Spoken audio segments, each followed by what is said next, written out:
Hello, mayong hapon mga igsoon.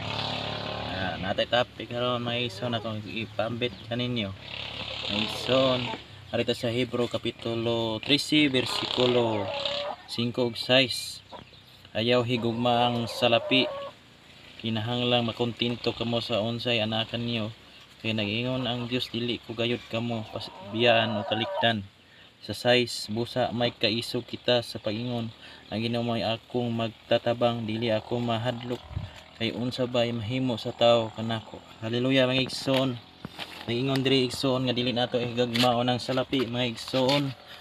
Kaya ang Dios dili kita niya pasagdan o biyaan.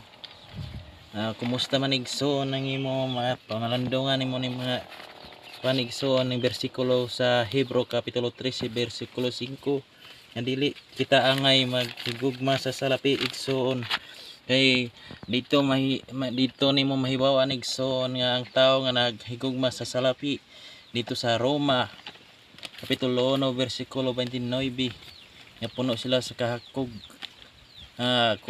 malaway kangilad nga igsoon makilawas mo pagpatay mga igsoon. Kung basahon nimo ng kapitulo igsoon di nimo mailhan nga ang tao naulipon sa salapi mga igsoon. Kumusta man mga igsoon nga di gusto ang Dios nga kita mahigugma ning bahandi ning kalibutan kay si Haring Salomon naangkon niya ang bahandi pero naangkon niya magunsa man ang maangkon nimo ang tibuok kalibutan pero ang imong kalag paingon man sa kalaglagan init kayong imperno igsoon. So patabang lang ta sa buhi nga Dios.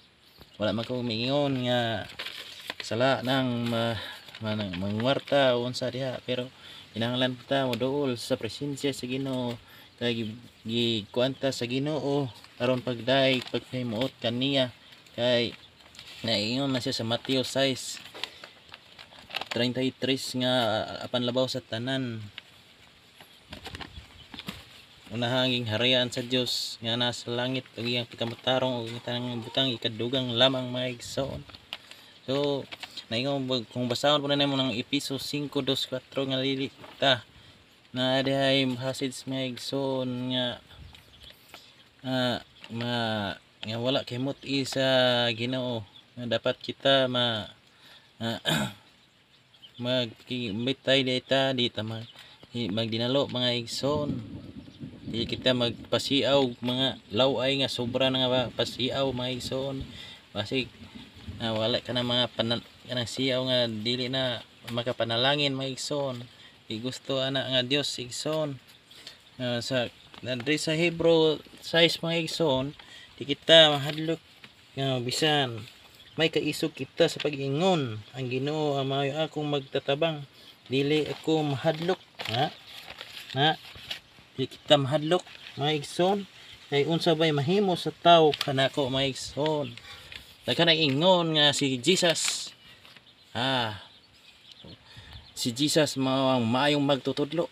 Muslim na ingon nga si Ginoong Hesus mao ang propeta. Wala sila maingon igsoon nga Ginoo si Ginoong Hesus. Kung basahon nimo sa Roma 19 igsoon basahon nimo na igsoon nga si Jesus mo ang Ginoo tanang di daghang mga passage dinhi sa Bible mga igsoon nga sa ngalan ni Jesus ang tanang binuhat sa langit sa yuta ilang sa yuta magapiko ang ilang tuhod mga igsoon. Kung kinsa bagid na si Jesus kung ipahibalon nimo igsoon kung kinsa bagid ni si Ginoong Hesus nga atong magtatabang mga igsoon.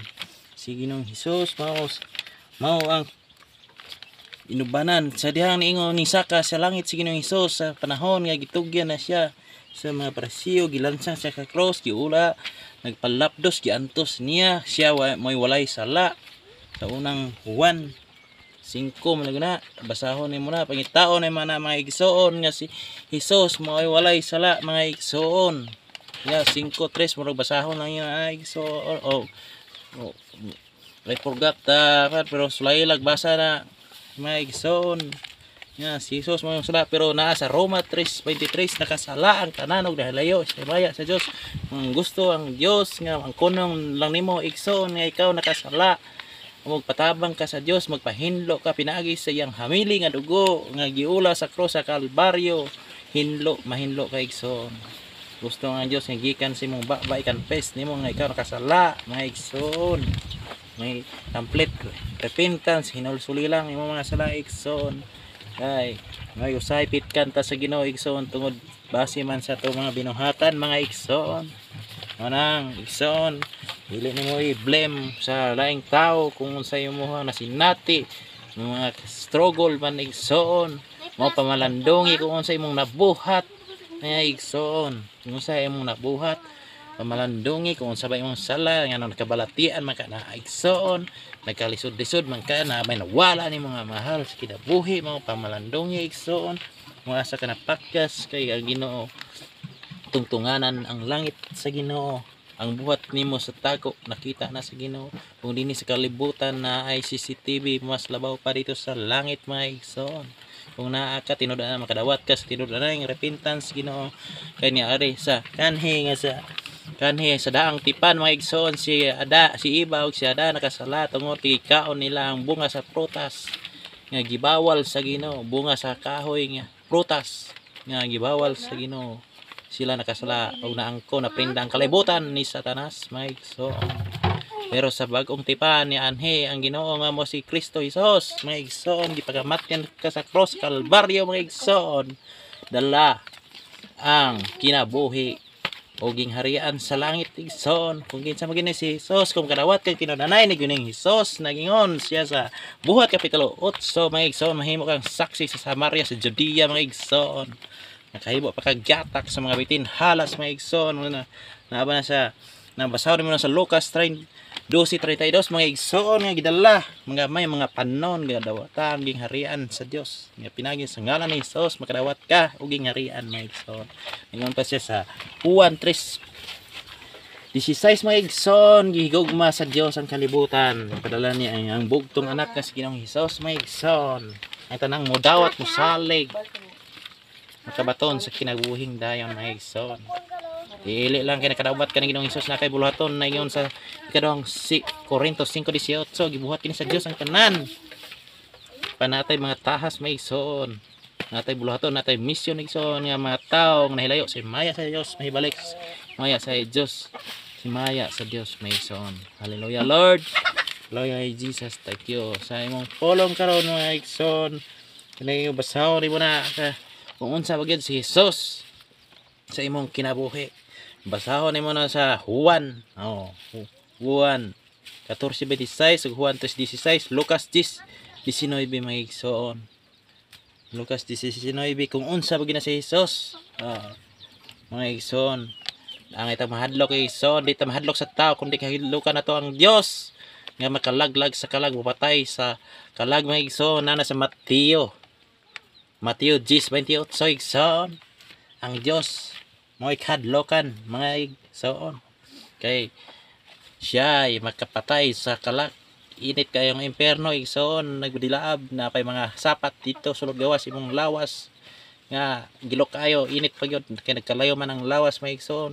Kay ani atong lawas ilisan man lawas nga di madugta igsoon. So nga giingon ang kasulatan na igsoon nga inulsuli yung mga biyahe yung mga sala mga igsoon kay dagaya pa ang grasya karon mga igsoon pinagi ni Kristo Jesus nga atong Ginoo. Hallelujah. Sa supuli na bless ka mo sa ako ang mensahe. Pasidungog lang sa buhi nga Dios ni Abraham, Isaac, Jacob. Iyaha mga pulong kanalanginan yang pulong yung may alagad proteksyonan, divine protection. Ubos nga alagad o sulugoon. Ayan nga alagad naman ta. Mura po, alagad po ta. Nga alagad ta. Kasi dati man ta, kung sa si Kristo sa itong kinabuhi. Kanhi man ta naglakaw sa kangit-ngit. Pero gikabot kita ni Kristo. Ay gamiton ta niya para siyang himihan. In Jesus' mighty name, amen.